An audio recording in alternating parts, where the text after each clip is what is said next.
Magandang hapon. Narito na ang pinakahuli sa lagay na ating panahon ngayong araw ng Linggo, August 24, 2025. Narito ang ating latest satellite image kung saan minomonitor pa nga rin natin yung bagyo sa labas ng ating Philippine Area of Responsibility. Ito yung dating si Isang nung nasa loob pa siya ng ating PAR. Hulingang namataan sa layong 1,075 kilometers west ng Northern Luzon. Itong bagyong ito ay wala namang direktang epekto sa kahit na anong parte ng ating bansa. Gayunpaman, meron tayong minomonitor na low pressure area sa loob ng ating Philippine Area of Responsibility.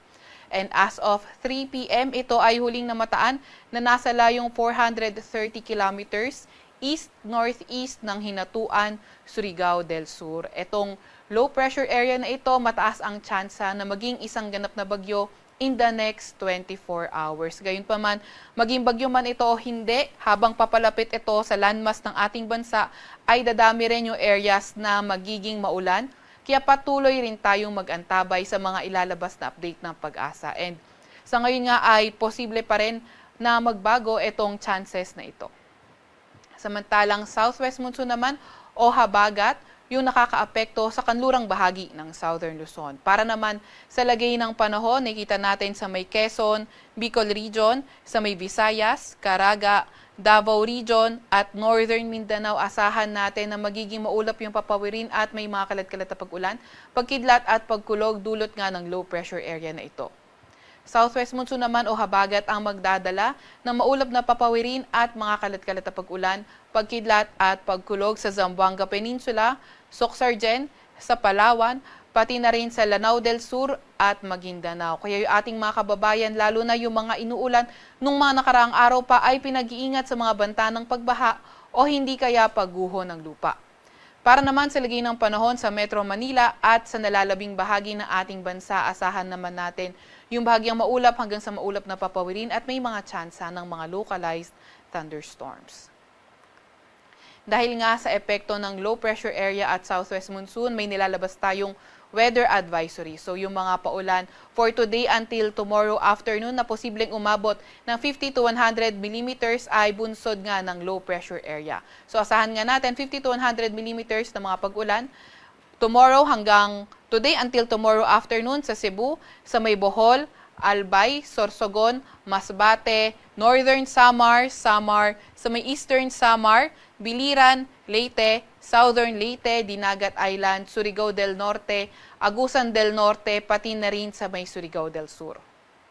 Bukas naman ng hapon hanggang Tuesday ng hapon, asahan pa rin natin ang 50 to 100 millimeters na mga pag-ulan. Ito ay epekto ng southwest monsoon, pati na rin ng low pressure area na ating minomonitor sa lugar ng Aurora, sa may Rizal, sa may Metro Manila, Cavite, Batangas, Laguna, Camarines Norte, Camarines Sur, Albay, Sorsogon, Catanduanes, sa may Quezon, sa may Masbate, Northern Samar, Biliran, Eastern Samar, pati na rin sa may Aklan, Capiz, Antique, Iloilo, Guimaras, Occidental Mindoro, Romblon, Oriental Mindoro, Occidental Mindoro, pati na rin sa may lugar ng Palawan. Tuesday afternoon until Wednesday afternoon, posible pa rin yung 50 to 100 na millimeters na mga pag-ulan sa lugar ng Aurora, sa may Camarines Norte, Camarines Sur, Quezon, Marinduque, Oriental Mindoro, Occidental Mindoro, Aklan, Antique, Palawan, sa may Batangas, Laguna, Cavite, Rizal, pati na rin sa may Metro Manila. Kaya patuloy tayo makipag-ugnayan sa ating mga DRR officers, lalo na sa mga areas affected. Para naman sa lagay na ating panahon bukas, nakikita nga natin na magiging maulan pa rin yung panahon. Dito yan sa may Bicol Region, sa may Calabarzon, pati na rin sa may Mimaropa area. Kaya patuloy pa nga rin tayo mag-antabay sa mga ilalabas na update ng Pag-asa. Sa nalalabing bahagi naman ng Luzon, inaasahan naman natin yung partly cloudy to cloudy skies at may mga tsansa ng mga localized thunderstorms. Para naman sa Metro Manila, by tomorrow, posible na nga rin na magsimula na maging maulan. Agwat ang temperatura sa Metro Manila ay 26 to 32 degrees Celsius. Sa may Baguio naman ay 18 to 23 degrees Celsius, 26 to 32 degrees Celsius sa may Lawag, 26 to 33 degrees Celsius sa may Tugigaraw, 23 to 30 degrees Celsius sa Tagaytay at 25 to 33 degrees Celsius naman sa may Legazpi. Agwat naman ng temperatura bukas sa may Puerto Princesa ay 25 to 31 degrees Celsius at 25 to 30 degrees Celsius sa may Kalayaan Islands. Naasahan nga natin by tomorrow sa Visayas, pati na rin sa may Zamboanga Peninsula, Northern Mindanao at Caraga, patuloy pa nga rin na magiging maulan. Agwat ang temperatura sa Iloilo ay 25 to 31 degrees Celsius, ganon din naman sa may Tacloban. 25 to 33 degrees Celsius naman sa may Cebu, 24 to 33 degrees Celsius sa may Zamboanga, 25 to 33 degrees Celsius sa may Cagayan de Oro, at 24 to 30 degrees Celsius naman sa may Davao. Sa kasalukuyan, wala naman tayong nakataas na gale warning sa kahit anong dagat baybayin ng ating bansa. Para naman sa 3-day weather outlook ng mga pangunahing syudad natin, nakita natin sa Metro Manila, Baguio City, Legazpi City at malaking bahagi ng Luzon, patuloy pa nga rin na magiging maulan. Kaya yung ating mga kasamahan sa Regional Services Division patuloy na maglalabas ng mga thunderstorm advisory, rainfall advisory o hindi kaya heavy rainfall warning kung kinakailangan. Agwat ang temperatura sa Metro Manila ay 25 to 33 degrees Celsius. 16 to 25 degrees Celsius sa may Baguio City at 24 to 33 or 32 degrees Celsius naman sa may Legazpi City. Para naman sa 3-day weather outlook ng mga pangunahing syudad sa Visayas, sa may Iloilo City, pati naman sa may Western Visayas, posibleng Tuesday until Thursday maulan pa rin.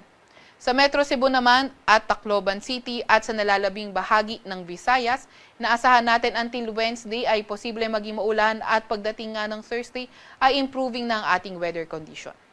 Agwat ng temperatura sa Metro Cebu ay 25 to 32 degrees Celsius. 24 to 32 degrees Celsius sa Iloilo City at 25 to 31 degrees Celsius naman sa may Tacloban City.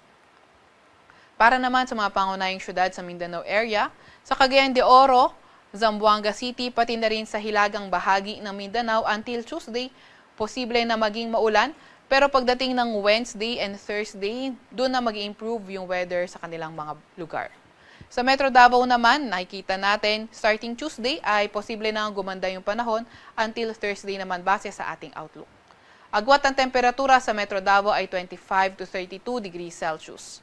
24 to 32 degrees Celsius sa may Cagayan de Oro City at 23 to 33 degrees Celsius naman sa may Zamboanga City. Sa Kalakang, Maynila, ang araw ay lulubog ng 6:30 ng gabi at sisikat bukas ng 5:44 ng umaga. Huwag magpapahuli sa update ng Pag-asa, i-follow at i-like ka aming X at Facebook account DOST_Pag-asa o DOST-Pag-asa. Pwede rin namang sundan ang aming YouTube channel, DOST-Pag-asa Weather Report, at para sa mas detalyadong impormasyon, bisitahin ang aming mga website pag-asa.dost.gov.ph at panahon.gov.ph.